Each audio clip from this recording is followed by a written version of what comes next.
નમસ્કાર વિદ્યાર્થી મિત્રો, આજે આપણે ધોરણ 7 ની અંદર પ્રકરણ 8 એની અંદર સ્વાધ્યાય 8.1 પ્રકરણ 8 નું નામ છે સમય સંખ્યાઓ.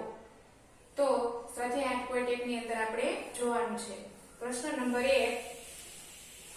તો એમાં નિમ્નલિખિત સમય સંખ્યાઓની વચ્ચે આવતી 5 સમય સંખ્યાઓ લખો. બરોબર, સમય સંખ્યાઓ એટલે શું?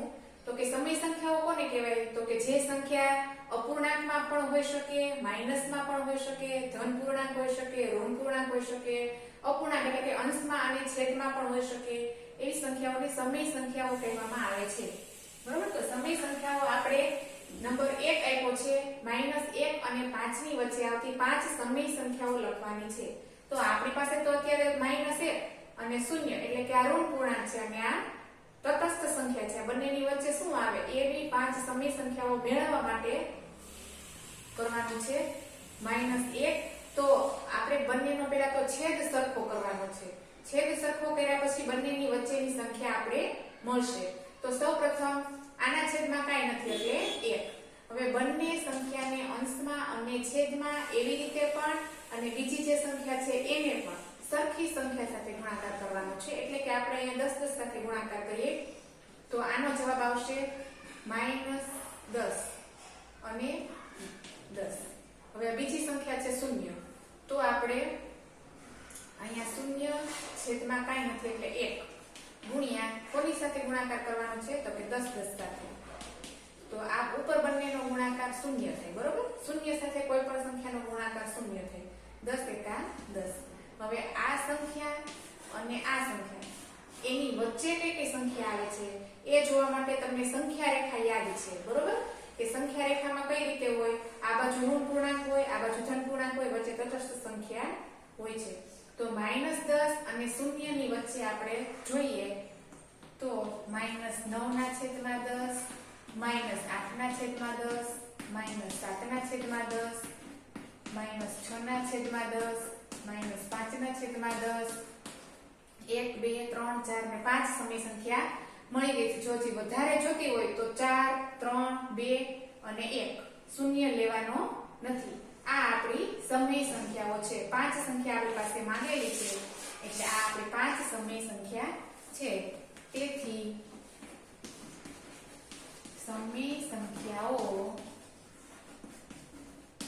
-1 અને 0 વચ્ચે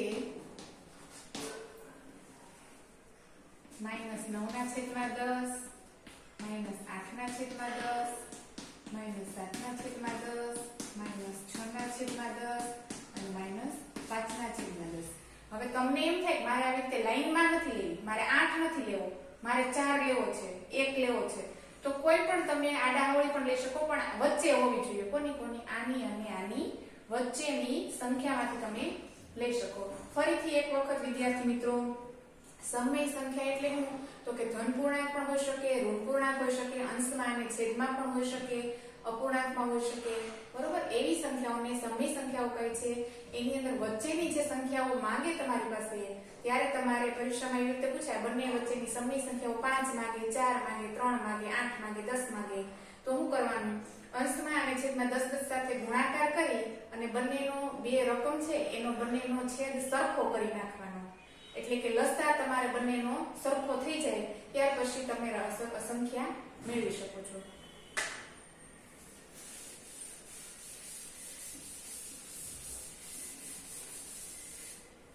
એના પછી નંબર બીજો -2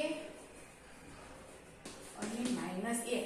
હવે આ બંનેની વચ્ચે તમે આવી રીતે જુઓ તો કાંઈ ન આવે. આપણે સંખ્યા રેખા ઉપર આ જ્યારે નિરૂપણ કરેલું હોય તો તમે જુઓ એમની વચ્ચે કાંઈ આવતું નથી, પરંતુ આપણે એમને શોધવાનું છે. તો શું કરવાનું? -2 છેદમાં કાંઈ નથી એટલે 1 અંશમાં અને છેદમાં કોની સાથે ગુણાકાર કરવાનો? હમણાં આપણે વાત કરી 10 સાથે, એટલે ઉપરનો ગુણાકાર શું આવશે? -20 આવ્યો. બરોબર, 10 દુ 20, માઈનસની સંખ્યા એક વખત છે એને મૂકવાની એટલે -20/10. હવે બીજી સંખ્યા છે -1. તો -1 ને કોની હારે ગુણવાના?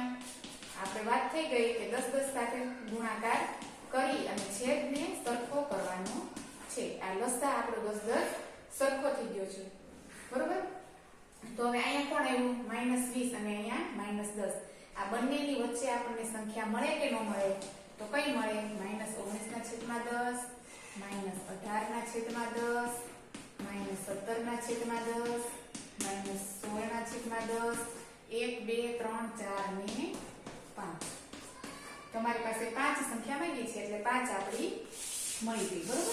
હજી વધારે માંગે તો વધારે, ઓછી માંગે તો ઓછી. આપણે રીત યાદ રાખવાની છે. 10 10 સાથે બંને સંખ્યાનો ગુણાકાર છેદમાં અને અંશમાં કરવાનો, ત્યાર પછી સંખ્યા મેળવવાની. સૌપ્રથમ તો એવો નિયમ છે કે આ બંનેની વચ્ચે જો મળી જાય તો એમાંથી જ લખવાની છે, પણ મળે નહીં તો આપણે આવી રીતના દાખલો કરવાનો છે. એના પછી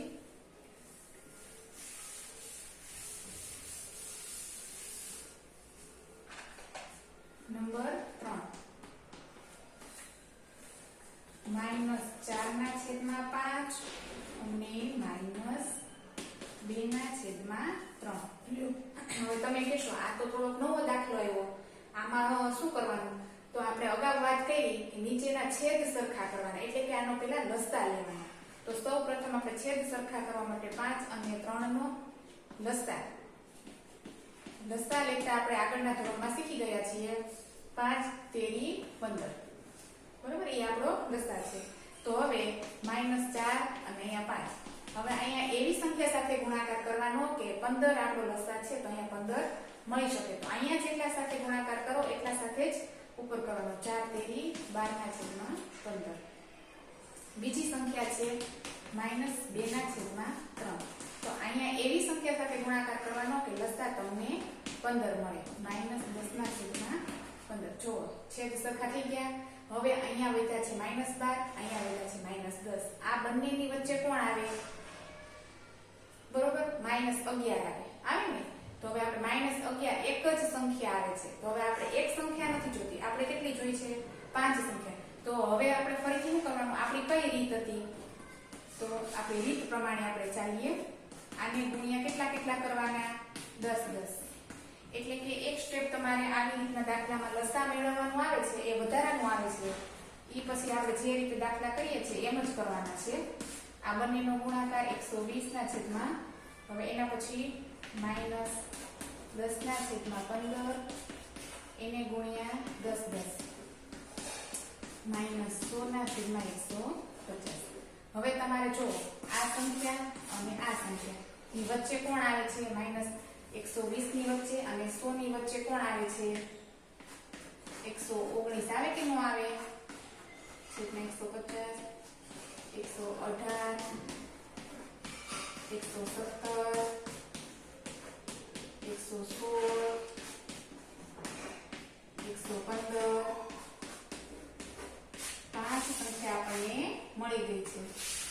બરોબર, 1 2 3 4 ને 5. આ આપણી 5 સમય સંખ્યાઓ છે, આમની વચ્ચેની સંખ્યાઓ છે.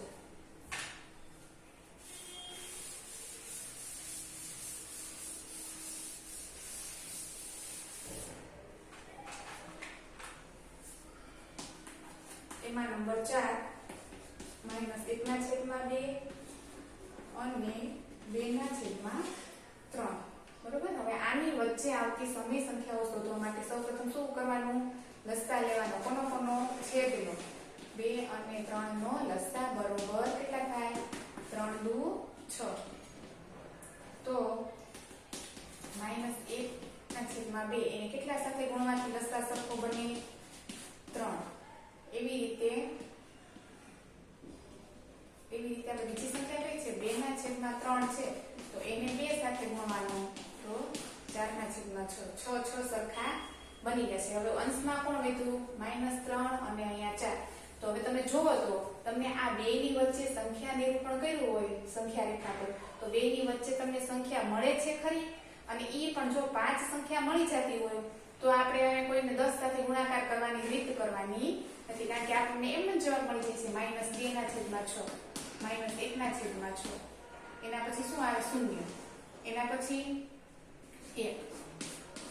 એના પછી